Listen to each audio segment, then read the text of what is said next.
Let's be real for a second. Everyone wants to find that one magical stock. You know, the one that's going to take a couple $1,000 and turn it into millions of dollars. And honestly, I completely get it. Who wouldn't be drawn in by that? We see it literally all the time in the financial media. You've probably watched the incredible recent runs from companies like Nvidia, Palantir, or Tesla. And you naturally start thinking, does it make sense to be hunting for the next stock that could make me a millionaire? Well, today, we're going to look past all that hype, ground ourselves in reality, and give you a masterclass on the actual metrics that matter. Just look at headlines like this. This $3 stock could be your ticket to millionaire status. There is absolutely no shortage of articles telling you which tiny stock is going to explode next. They'll draw you in with past examples, reminding you that, hey, $10,000 in Nvidia 15 years ago would be worth $18 million today.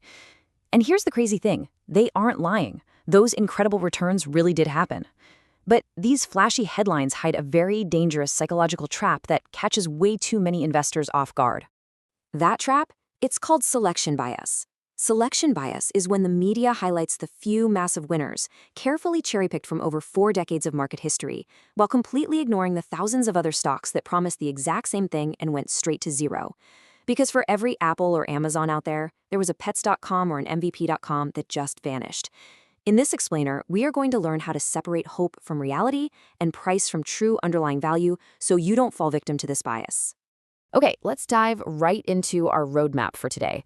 We'll start with the millionaire headline trap, then evaluate free cash flow, uncover the impact of dilution, give you a step-by-step metric guide, and wrap the whole thing up with the power of patience.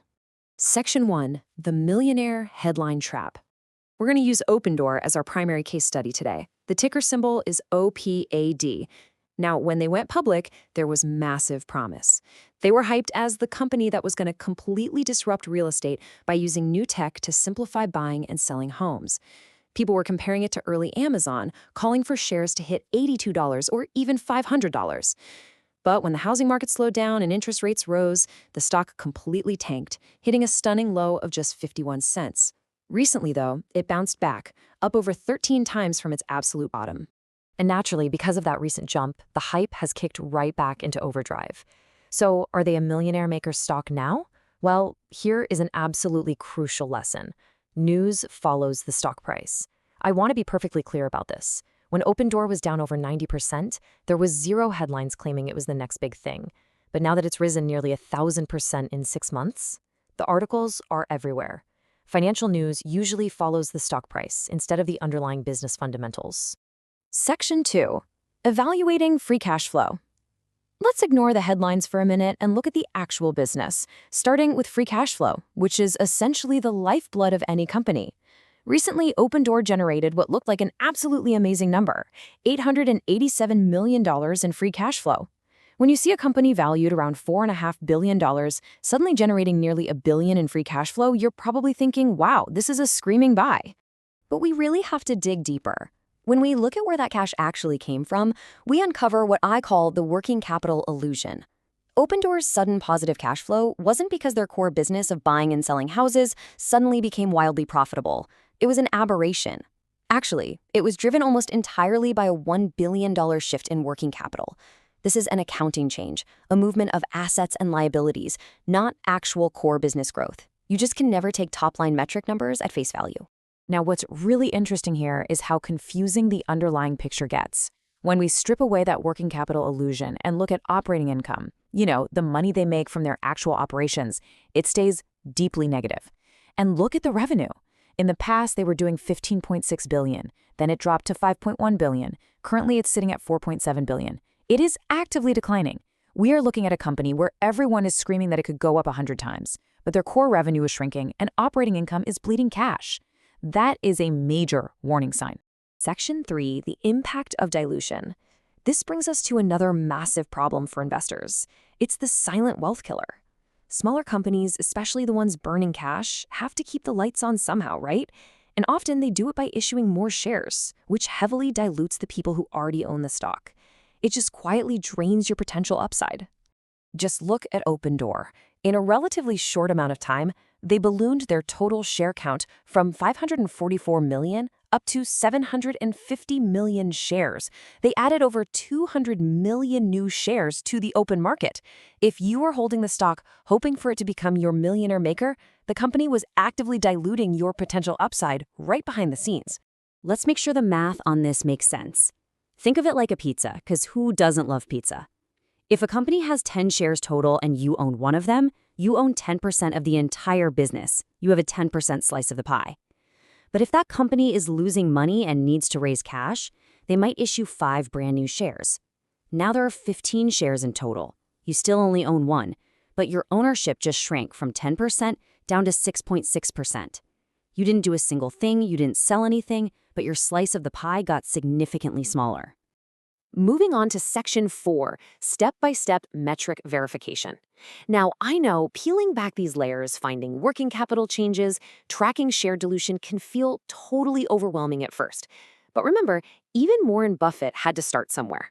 I promise you, it doesn't have to be complicated. Let's look at a clear step-by-step metric verification guide so you can empower yourself to check these figures on any stock you're interested in, cutting right through all that financial jargon. Here is your 4-step blueprint. Step 1, go to the cash flow statement and find cash from operations. Step 2, subtract capital expenditures. That simple math right there gives you your true free cash flow.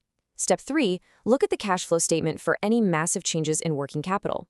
If the free cash flow only looks good because working capital shifted by $1 billion, you instantly know it's an illusion. And step 4, look at the annual share count over the last few years. If the number of shares is skyrocketing, you are being heavily diluted. If you follow these 4 simple steps, you will find the actual lifeblood of any business. And finally, Section 5, the power of patience. Once you understand how to evaluate these metrics, your entire perspective is going to shift, which brings us to the investment philosophy of the legendary Peter Lynch. Lynch ran the Fidelity Magellan Fund and averaged over a 29% annualized return for more than a decade. And one of his absolute biggest lessons is that you do not need to buy a complex business at its IPO to make life-changing returns. He uses this incredible example to prove it. Walmart. Walmart went public in October of 1970. You could have entirely ignored the IPO, waited a full 15 years until 1985 to buy the stock, and you still would have made over 100 times your money. The reality is, most IPOs are fully priced marketing events. They are literally designed to extract the highest price possible out of you on day one. To see this in action today, let's contrast our OPNDR case study with Uber. Uber was one of the most hyped-up IPOs in market history. They went public in 2019 at $45 a share, but at the time, they were burning through billions of dollars in cash every single quarter. They weren't profitable, and their free cash flow was massively negative. If you bought in on day one just based on the hype, 4 years later, your investment had gone absolutely nowhere. In fact, you were actually down.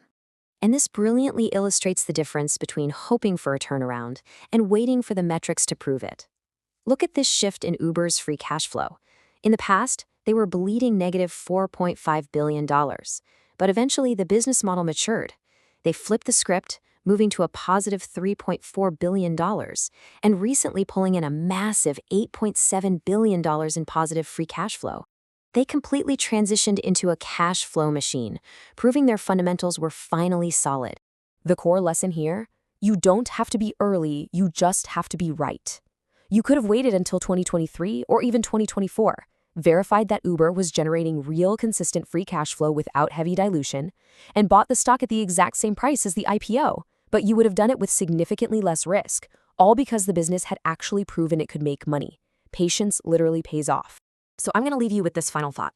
When you're out there looking for that next big stock, ask yourself, are you going to invest based on hopes and dreams, chasing headlines and hype? Or will you invest based on process and patience? Because failing to verify metrics like free cash flow and share dilution, that just turns investing into degenerate gambling. But if you take the time to look past the selection bias, verify the real numbers, and wait